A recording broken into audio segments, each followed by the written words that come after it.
Welcome back mga kasummer. Ayan, close na tayo ha. Meron na tayong terms of endearment. Kinta na yun! Dito sa part 2 series ng melody o lyrics, pag-uusapan natin ang tatlong cons kapag inuna mo ang lyrics. Quick recap lang.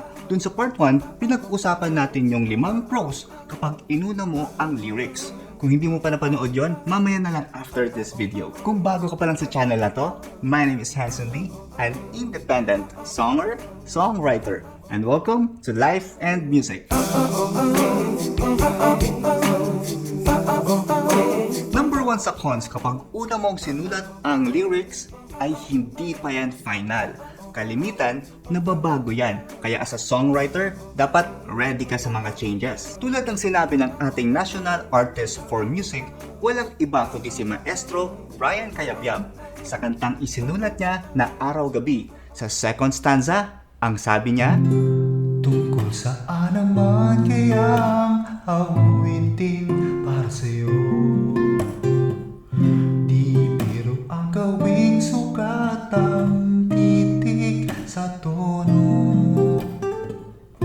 Samuman aking diksyonaryo kung ang tugma'y di wasto.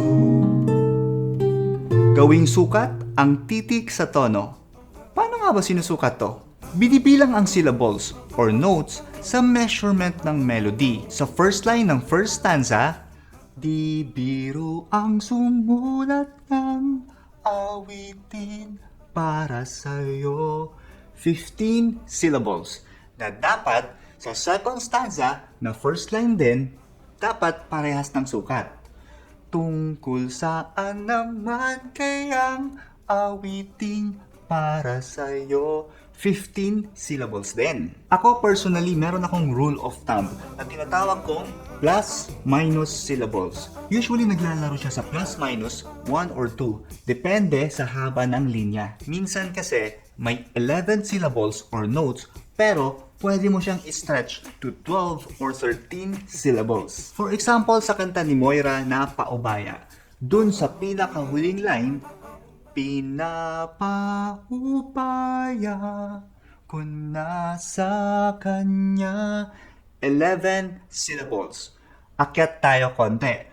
Different lyrics, pero the same melody. Ako yung nauna, pero siya ang wakas. 12 syllables naman. Akyat pa tayo ng isa pa, different lyrics, pero the same melody pa din. Huwag kang paluhain at alagaan kanya. 13 syllables. Kaya ko siya tinawag na plus, minus, 1 or 2 syllables. Pwede ka magdagdag, pwede ka ring magbawas. Basta sakto sa fit ng melody ang lyrics mo. Balikan natin si Regine. Kanina nung sinukat natin ang linyang tungkol saan naman kayang awiting para sa'yo, meron itong 15 syllables. Alam mo ba na nag-adjust na yung lyrics sa lagay na yan? Dahil ang totoong sukat nito ay 17 syllables. Tungkol saan naman kaya ang awiting para sa iyo. Nilagyan lang ng apostrophe kaya napaiksi na yung mga letra. So nag-adjust yung lyrics. Nagbawas ng 2 syllables para pumasok sa tamang sukat ng melody. Number 2 sa cons kapag una mong sinulat ang lyrics. It could directly affect the phrasing of your melody. So nauna yung lyrics mo. Then may nasulat ka na melody. Kaso, hindi siya nag-fit perfectly. Dito na ngayon papasok ang poetic license. Ano ang poetic license? Ito ay freedom ng isang artist para baliin ang conventional rules ng grammar. The sound is most important. In some cases, ina-apply ito para mas maganda yung tunog ng kanta. Pero please take note ha, hanggat kaya mong itama yung grammar, gawin mo, maging last resort na lang sana ang poetic license kung wala ka ng choice. Balikan natin si Moira sa kantang Paubaya, isang example ng poetic license. Ako ang kayakap, pero isip mo siya.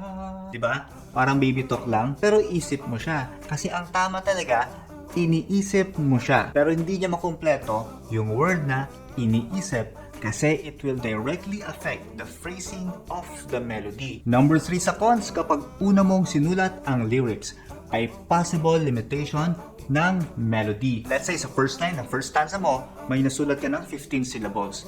Then later on, kung may nasulat ka ng melody, 10 syllables lang. Kinulang. So ang tanong, magbabawas ka ba sa lyrics mo na posibleng ikabawas din ng meaning ng lyrics? O isa-stretch out mo yung melody na posibleng ikasira ng tunog? So dyan na nagtatapos ang tatlong listahan ko kapag una mong sinulat ang lyrics. Kung may nakalimutan ako o meron kang gustong idagdag na cons kapag inuna ang lyrics, don't forget to comment it down below. At kung nakatulong naman tong video na to, subscribe ka and ring the bell. Don't forget, series 2 ng pros and cons ng melody o lyrics. Watch this video next.